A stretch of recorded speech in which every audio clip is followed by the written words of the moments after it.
मरने के बाद आत्मा का क्या होता है, अर्थात मृत्यु के बाद आत्मा कहाँ जाती है और उसके साथ क्या होता है। आइए इसी विषय पर आज मैं आपको बताने वाला हूँ। गरुड़ पुराण के अनुसार हम इस विषय से संबंधित सारी जानकारी प्राप्त करेंगे। आप चैनल पर हैं तो सब्सक्राइब जरूर कर दीजिएगा और बेल आइकन को दबाइए। ऐसे ही वीडियो प्राप्त करने के लिए हमेशा चैनल पर जुड़े रहिए। मृत्यु एक ऐसा सच है जिसे कोई नहीं झुठला सकता। हिंदू धर्म में मृत्यु के बाद स्वर्ग नरक की मान्यता है। पुराणों के अनुसार जो मनुष्य अच्छे कर्म करता है वह स्वर्ग को जाता है, जबकि बाकी जो मनुष्य बुरे कर्म करने लगता है उसे यमदूत नरक में ले जाते हैं। सबसे पहले जीवात्मा को यमलोक लेकर जाया जाता है। वहाँ यमराज उसके पापों के आधार पर उसे सजा देते हैं। मृत्यु के बाद जीवात्मा यमलोक तक किस प्रकार जाती है, इसका विस्तृत वर्णन गरुड़ पुराण में हमें देखने को मिलता है। गरुड़ पुराण में यह भी बताया गया है कि किस प्रकार मनुष्य के प्राण निकलते हैं और किस तरह वह पिंड दान प्राप्त कर प्रेत का रूप ले लेता है। गरुड़ पुराण के अनुसार जिस मनुष्य की मृत्यु होने वाली है वह बोल नहीं पाता। अंत समय में उसे दिव्य दृष्टि उत्पन्न होती है और वह संपूर्ण संसार को एक रूप समझने लगता है। उसकी सभी इंद्रियां नष्ट हो जाती हैं। वह जड़ अवस्था में आ जाता है, यानी हिले डुले में असमर्थ हो जाता है। इसके बाद मुंह से झाग निकलने लगता है और लार टपकाने लगता है। पापी पुरुष के प्राण नीचे के मार्ग से निकलते हैं। मृत्यु के समय दो यमदूत आते हैं। वे बड़े भयानक क्रोधयुक्त नेत्र वाले तथा पास दंड धारण किए हुए हैं। वे नग्न अवस्था में रहते हैं और दांतों से कट कट की ध्वनि करते हैं। यमदूतों के कौवे जैसे काले बाल, उनका मुंह टेढ़ा मेढ़ा होता है, नाखून ही उनके शस्त्र होते हैं। यमराज के इन दूतों को देखकर प्राणी भयभीत होकर मलमूत्र का त्याग करने लग जाता है। उस समय शरीर से अंगुष्ठ मात्र अंगूठे के बराबर जीव हा हा शब्द करता हुआ निकल जाता है। यमराज के दूत जीवात्मा के गले में पास बांधकर यमलोक ले जाते हैं। वो उस पापी जीवात्मा को रास्ते में थकने पर भी यमदूत के दूत भयभीत करते हैं और उसे नरक में मिलने वाली यातनाओं के बारे में बताते हैं। यमदूतों की ऐसी भयानक बातें सुनकर पापी आत्मा जोर जोर से रोने लगती है, किंतु यमदूत उस पर बिल्कुल भी दया नहीं करते हैं। उसके बाद अंगूठे के बराबर शरीर यमदूतों से डरता और कांपता हुआ अपने पाप कर्मों को याद करते हुए आग की तरह गर्म हवा तथा गर्म वालू पर वह जीव चल नहीं पाता।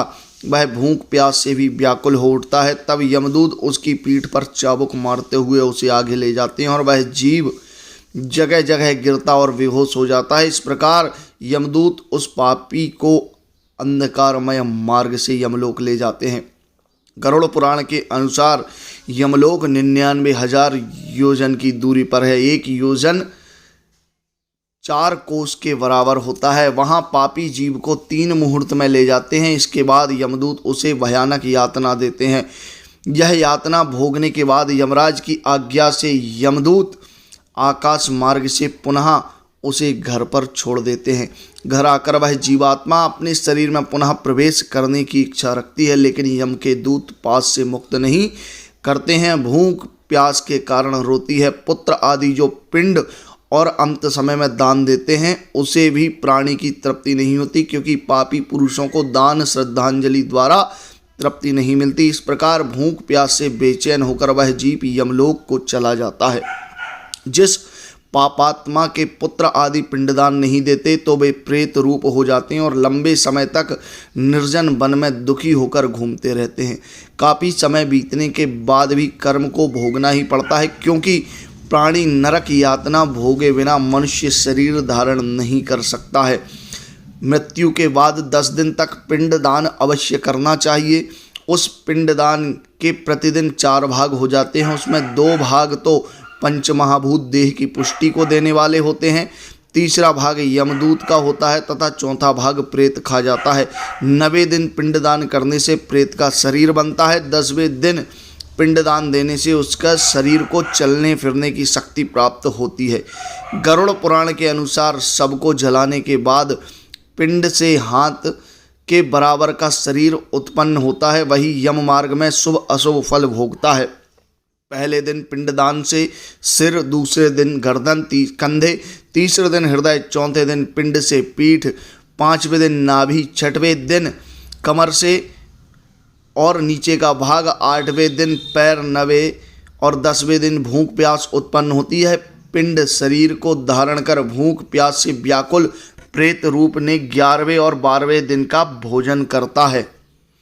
यमदूतों द्वारा 13वें दिन प्रेत को बंदर की तरह पकड़ लिया जाता है। इसके बाद वह प्रेत भूख प्यास से तड़पता हुआ यमलोक अकेला ही जाता है। यमलोक तक पहुंचने का रास्ता वैतरणी नदी को छोड़कर 86,000 योजन है। उस मार्ग पर प्रेत प्रतिदिन 200 योजन चलता है। इस प्रकार 47 दिन लगातार चलकर वह यमलोक पहुंचता है। मार्ग में 16 पुरियों को पार कर पापी जीव यमराज के घर जाता है। इन 16 पुरियों के नाम इस प्रकार हैं: सौम्य, सौरीपुर, नगेंद्र भवन, गंधर्व, शैलग्राम, क्रौंच, क्रूरपुर, विचित्र भवन, वाहवपाद, दुखद, नाना, क्रंदपुर, सुप्त भवन, रौद्र, पयोवर्षण, सीताड्य, बहुभीति। 16 पुरियों को पार करने के बाद यमपुरी आती है। पापी प्राणी यमपाश में बंधा मार्ग में हाहाकार करते हुए यमपुरी को पहुंच जाता है।